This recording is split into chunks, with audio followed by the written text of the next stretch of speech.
Our next presentation, Black Tea, written by Larry Greenstein, directed by Paula Nemes. With Daryl as Lenny and Thomas as Angel.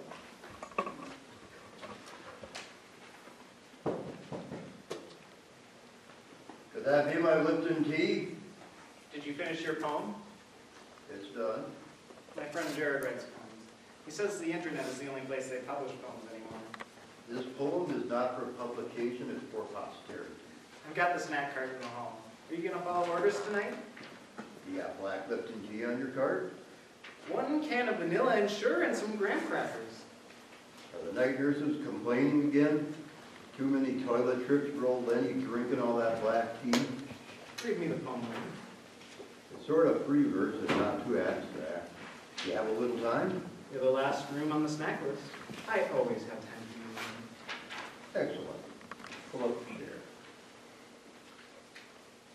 I call it a tea trader. Are you ready? Grown in the Far East and traded in the name of Lipton, I savor 4 or 5 cups a day. To health, to wealth, to adventure, to Java and Tibet. I raise my cup with the Himalayan mountaineer, the Russian violinist, the Chinese poet, here in the flat lands of lukewarm water. What I would give to drink black tea in Kathmandu, wearing a photojournalist pocketed vest, snapping pictures of things only seen in books. Is this really how the world works? I know I will never leave the flatlands, so I don't go in for tourist travel. Instead, I look forward to my next cup of black tea and conjuring up mental images of the South China Sea. I close my eyes. I'm walking into a tea shop in Shanghai. A lovely oriental waitress serves me all the tea I can buy. Did Mark Twain drink black tea? He lived in the flatlands just like me. I think he once said, I am what I am and that's enough. Oh, but Mr. Clemens' life in a wheelchair is rough. Still every day I'm going to toast this dashing Lipton tea trader, cruising on his white-sailed clipper ship, fighting pirates, sailing into the East Indies. He's facing all kind of dramas. When he goes to bed, they don't put him in pajamas. I set a course for my mind to think about exotic tea routes that only I can find. They may not exist on any map or globe, and yes, I can get there in my wheelchair wearing this nappy nursing home robe. Black tea, a good friend or two, strong mental images. What else is there to do? By yours truly, Lenny. Not bad, Lenny. You sound like a basket case. No, you don't. You made black tea your plane ticket all over the world. Nothing wrong with that. You realize at this exact moment in time, some Moscow tea room, a famous Russian actor is drinking black tea with some Russian film director. On Mount Everest, mountaineers and Sherpas are drinking black tea in their tents waiting to summit. A Chinese cellist is talking about his next concerto over a cup of tea right now. And tomorrow, the Hollow Haven Care Center, an important poet, as far as I'm concerned, will drink black tea with the lovely ladies of the 2nd floor.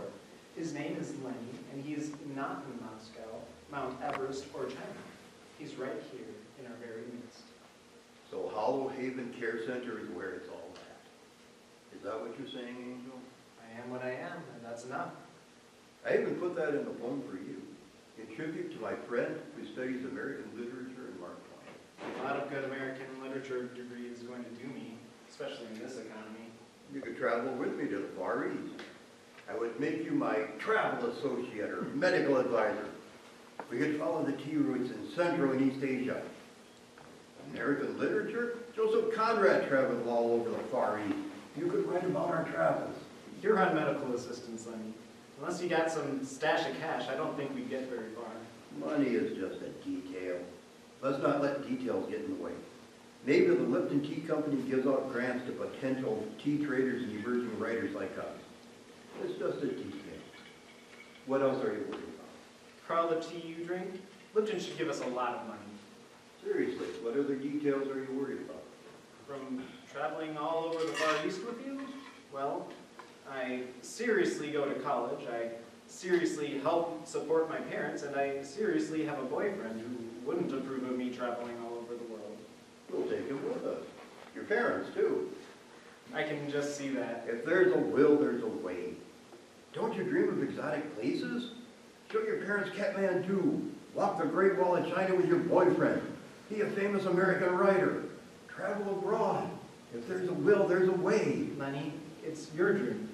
I'm a little short on will, and I think everyone is short on money.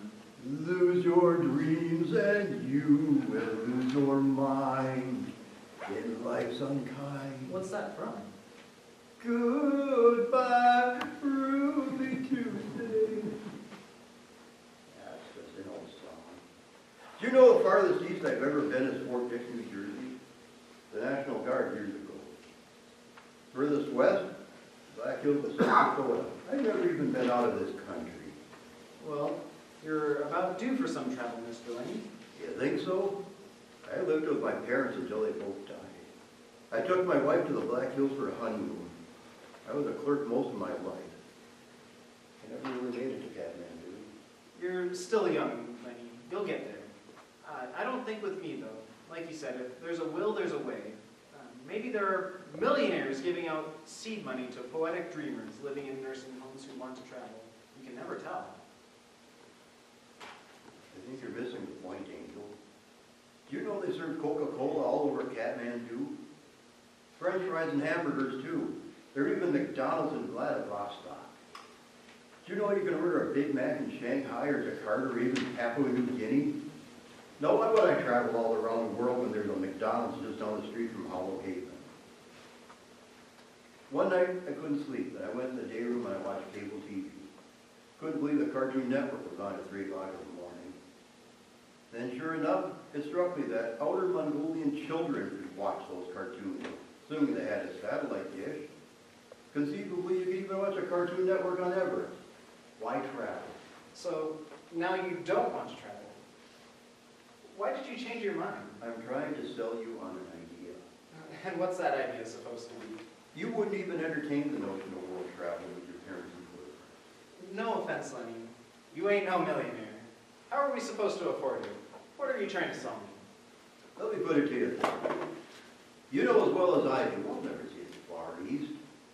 But to savor that notion of Far East travel and drinking tea in exotic places means a lot. That is more than obvious, Lenny. It's called hopes and dreams, Angel. You follow? I have hopes and dreams. Maybe not of world travel, but other things. Do you think you'll get those dreams to come true? Not all, but some. Do you savor the dreams? Like, say, I savor a cup of black tea? You know, Lenny, I think you're the king of savoring. Probably not even in your league. Sometimes a dream can be better than reality. Does that sound like a good mental health? I am what I am, and that's enough, remember? I'm not trying to sell you on the notion of unreality. Just picture all the hassles of traveling to an exotic place. Lost luggage, missed connections, lost reservations, jet lag, bad food and water. Now picture it all in a wheelchair, in bad health. Maybe it's better to dream about it or at least savor the notion. I'm guessing someone in your generation would do better savoring a little more. Resources are getting thin, Angel. Let me tell you what I really savor. To be a real writer. Once in a great while, when I'm not going to school or working full-time, I go to Barnes & Noble and look at journals. I dream of having the time to write in those journals, perhaps an idea for a short story or a novel. I usually leave with nothing. Now that is what I call Lenny savoring. I'm going to buy you a journal. Yes, even people on medical assistance. Lenny, No ifs, ands, or buts. You're getting a journal. while you're at it, give me some time to write. That's where the savoring comes in. I won't take that joy away from you. I'll just dream of you as a successful writer. Now, I'm going to give you some advice. Here it comes. Hollow Haven Care Center can be every bit as exotic as Kathmandu. If you give it a chance, you can savor your black tea and try to find out just how unique this place is. If I were going to treat myself to the pleasure of writing the great American novel, I would put the setting right here, in this very flatland of the nursing home. I've met some very incredible people here, you being one of them, of course. Give us a chance, Lenny. Now, can I get you the insurance? I'll have to dream about tomorrow morning's cup of tea with the lovely ladies of the second floor. You'll be the poet laureate of Hollow Haven Nursing Home. The ladies will love you. I am what I am, and that's enough. I'll get the nourishment cart.